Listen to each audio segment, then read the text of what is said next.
Hello guys, welcome back to my channel. आज का आपका प्रश्न है, हड़प्पा नीति के परिप्रेक्ष्य में लॉर्ड डलहौजी की साम्राज्यवादी नीति की समीक्षा कीजिए। या इसको 2-3 तरीक़ों से और पूछा जा सकता है। भारतीय राज्यों के विलय की नीति की व्याख्या, राज्य हड़पने की नीति क्या थी, विस्तार से समझाते हुए परिणामों का आलोचनात्मक परीक्षण कीजिए। इन सब तरीक़ों से पूछा जा सकता है। तो इसका आंसर है, लॉर्ड डलहौजी जनवरी 1848 ईस्वी में गवर्नर जनरल बनकर भारत आया। वह कट्टर साम्राज्यवादी था। उसकी तीव्र अभिलाषा थी कि वह देसी राज्यों को समाप्त करके भारत में अंग्रेजी राज्य का विस्तार करे, चाहे इसके लिए उसे कितनी भी अनैतिकता क्यों न अपनानी पड़े। उसने अपनी साम्राज्यवादी नीति द्वारा विभिन्न राज्यों पर अधिकार कर लिया और इस कार्य के लिए कोई अवसर या बहाना नहीं छोड़ा। अंततः उसने अपनी अभिलाषा पूर्ण पूर्ति हेतु 3 नीतियों का अनुसरण किया। नंबर 1 है युद्ध की नीति, नंबर 2 राज्य अपहरण की नीति, नंबर 3 कुशासन का आरोप लगाकर राज्यों का अपहरण। तो फर्स्ट स्टार्ट करते हैं युद्ध की नीति। डलहौजी ने युद्ध द्वारा निम्नलिखित राज्यों का ब्रिटिश साम्राज्य में विलय किया। नंबर 1 पंजाब। जिस समय लॉर्ड डलहौजी भारत आया उस समय पंजाब की स्थिति ब्रिटिश साम्राज्य के प्रतिकूल थी।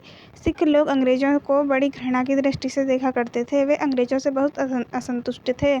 प्रथम सिख युद्ध के पश्चात तो वे अंग्रेजों से और भी अधिक घृणा करने लगे थे। कुछ अन्य कारणवश भी सिखों और अंग्रेजों में 1848 से 1849 में द्वितीय युद्ध हुआ। उसमें सिखों की पराजय हुई। लॉर्ड डलहौजी ने पंजाब को भी ब्रिटिश राज्य में विलय कर लिया और राजा दिलीप सिंह को 50,000 पाउंड पेंशन देकर इंग्लैंड भेज दिया। पंजाब का प्रशासन चलाने के लिए 3 कमिश्नरों की विशिष्ट समिति बना दी गई। इससे कंपनी को यह लाभ हुआ कि पश्चिमी सीमा सुरक्षित हो गई। सेकंड है सिक्किम। नेपाल और भूटान के बीच में एक छोटा सा राज्य सिक्किम स्थित है। पंजाब के पश्चात डलहौजी ने इस पर आक्रमण कर दिया और 1849 ईस्वी में इसे अंग्रेजी साम्राज्य में सम्मिलित कर लिया। Number 3 Burma. सिक्किम के पश्चात उनकी दृष्टि बर्मा पर गई। उस समय बर्मा में भी स्थिति अनिश्चयपूर्ण थी। 1852 ईस्वी में बर्मा का द्वितीय युद्ध हुआ। परिणाम स्वरूप बासिन एवं संपूर्ण बर्मा पर अंग्रेजों का अधिकार हो गया। बर्मा के नगर रंगून को अंग्रेजों ने अत्यधिक लूटा। बर्मा के निचले भाग और पिंगू को भी डलहौजी ने अंग्रेजी साम्राज्य में मिला लिया। बौद्ध राज्य अपहरण की नीति।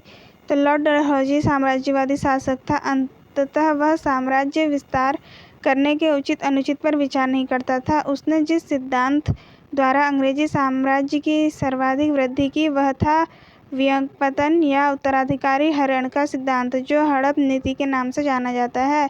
गोद निषेध नियम का अर्थ था कि कोई भी भारतीय राजा संतानहीन होने पर ब्रिटिश सरकार की आज्ञा के बिना किसी को उत्तराधिकारी बनाने के लिए गोद नहीं ले सकता था।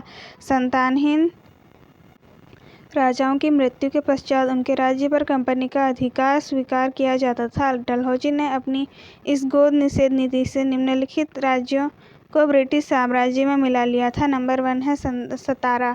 1847 ईस्वी में सतारा के राजा की मृत्यु हो गई। वह निसंतान था। मृत्यु के पूर्व उसने एक बालक को विधान एवं रीतियों द्वारा बिना अंग्रेजी रेजिडेंट की स्वीकृति के गोद ले लिया था। लेकिन डलहौजी ने अपने नियमानुसार गोद लिए हुए बालक को उत्तराधिकारी को स्वीकार नहीं किया। कंपनी के डायरेक्टरों ने यह स्पष्ट रूप से कह दिया कि कंपनी की स्वीकृति के बिना गोद लिए गए बच्चे के अधिकार को स्वीकार करने के लिए वह बाध्य या वचनबद्ध नहीं है। अंतर डलहौजी ने सतारा को ब्रिटिश राज्य में विलय कर लिया। उसका यह कार्य बहुत अनुचित था। नंबर 2 नागपुर। 1853 ईस्वी में नागपुर के शासक राघोडी की मृत्यु हो गई। वे भी निसंतान थे। उन्होंने अपनी जीवन लीला की समाप्ति के समय एक बालक को गोद लेने के लिए कंपनी को लिखा।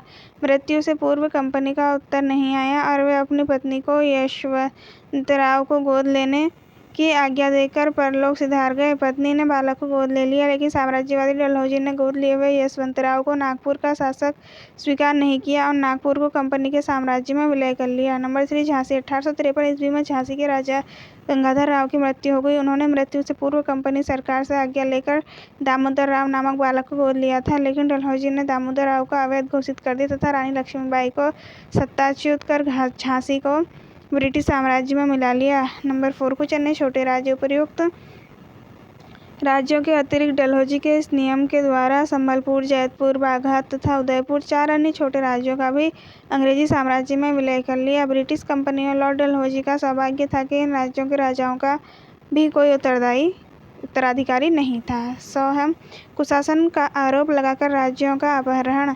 अनेक राज्यों को अनैतिक ढंग से ब्रिटिश साम्राज्य में विलय कर लेने के पश्चात भी डलहौजी की राज्य विस्तार की पिपासा शांत नहीं हुई। उसने कुछ राज्यों पर यह आरोप लगाया कि वहां शासन भलीभांति नहीं चल पा रहा है, जिससे जनता अत्यंत कष्टपूर्ण जीवन व्यतीत कर रही है। अंततः इन राज्यों की जनता की भलाई के लिए वहां कंपनी का शासन आवश्यक है। इन आरोपों के आधार पर कंपनी के राज्य में मिलाया जाने वाला एकमात्र राज्य था अवध।